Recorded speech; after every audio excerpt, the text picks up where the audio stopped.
Nine, ay. Pwede mo pang ligawan yung anak kong babae? Paano niyo po nababalance yung career niyo tsaka po yung pag-aalaga sa mga anak?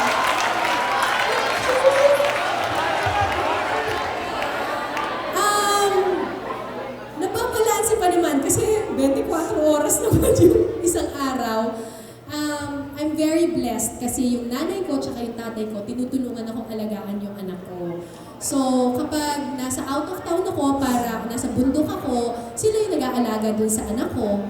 Pero, every time nandito ako sa Maynila, I make it a point na ako yung naghahatid sa school sa anak ko para meron pa rin kaming bonding.